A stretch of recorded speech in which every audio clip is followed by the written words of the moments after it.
Now, this week, the Special Investigating Unit unveiled widespread corruption at the Department of Home Affairs, including some officials and employees through the immigration system, where permits and visas were sold, traded and laundered.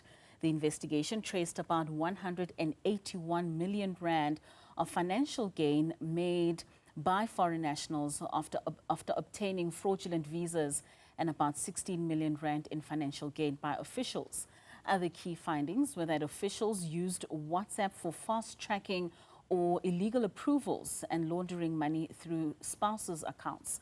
Additionally, the SIU discovered the swapping of DNA samples and fraudulent photograph substitution on passports. Let's now take a look at the impact of these findings on the legitimate migrant systems and those who need their services. Head of Advocacy and Legal Advisor at Scalabrini Institute for Human Mobility in Africa, James Chapman, is going to weigh in. A very good morning to you, James. Thank you so much for your time and for joining us today. Maybe just give us a reaction to the findings of this investigation by the Department of Home Affairs. Good morning to you and good morning to your viewers. Regrettably, the findings are not particularly surprising. Unfortunately, we've had very high levels of corruption for over a decade, with reports coming out like Q here for corruption more than 14 years ago, reports in 2017, 2019, investigation by Corruption Watch. The extent of the corruption is unsurprising but very problematic, because it compromises every aspect of work from the department, and prevents particularly vulnerable individuals from being able to get access to services, whether that be migrant South African nationals or otherwise. So we're seeing here in this report by the SIU with regards to Home Affairs that there are officials on the South African side that have been found to be complicit in these corrupt ways of doing things. What role do you believe foreign nationals have had to play with their contribution towards some of these findings? So I think that the by and large, and that's been our experience, the majority of foreign nationals follow direct and correct processes and are not involved in corruption. There are some, and that's what the report has clarified, that are involved in corrupt activities, and that spoils the situation for the vulnerable majority of asylum seekers, refugees, other migrants, vulnerable migrants, from being able to access the system. Obviously, there's the outcomes of the investigation point out the extent to which there's been hand in glove kind of processes between officials and foreign nationals in giving rise to these really high levels of corruption that you can see there on the screen. And I mean, as you mentioned, seeing there on the screen, the financial gain made by foreign nationals in relation to the financial gain made by the number of officials is quite alarming, and it's also quite concerning given the porous borders that we've seen in the country. Do you think that this has contributed with regards to the backlog and the challenges that have been faced by Home Affairs, who, like you mentioned, innocent people who would be going through the correct processes and procedures in order for them to attain asylum in South Africa? Well, I think that the one compounds the other. So the high levels of backlogs, delays, problems with due process, inefficiencies, which then kind of is supported by the fact that people only get access if they make payments, if there's corrupt activities, then fuels and builds on this corrupt process. So, for example, we've seen instances where 30%, 50% of clients are not able to access offices unless they pay bribes, unless they're asked for corruption funds.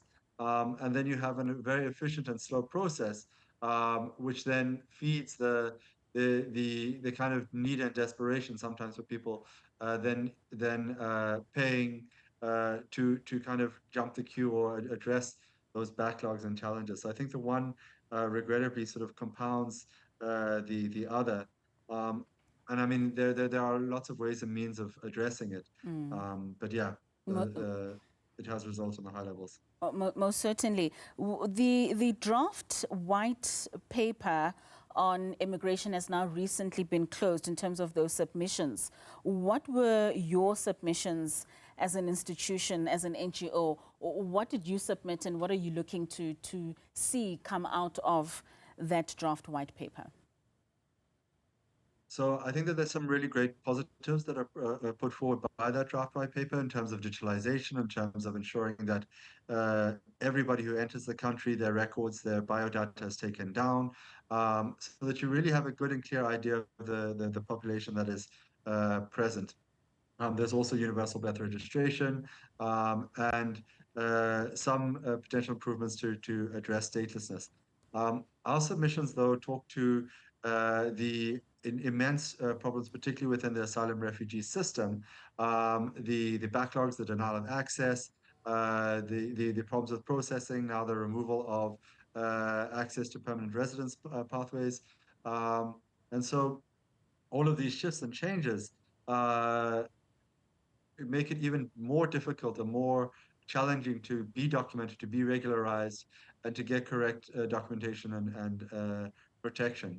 I think that the degree of the shifts that are proposed in the white paper um, could perhaps be better addressed if one looks at the existing systems and processes and ways to stem and address the corruption rather than shifting and changing systems without really ensuring proper access, proper processing, proper service delivery by the department.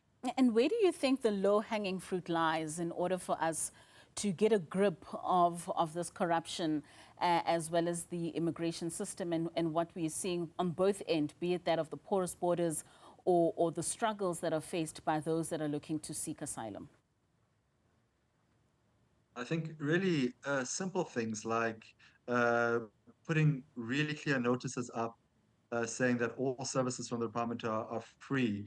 The department's putting a lot into awareness drives and education and awareness on zero tolerance for corruption, holding officials responsible for the corruption, speaking out, raising that every individual has a responsibility to report, to speak out, to say no when corruption arises.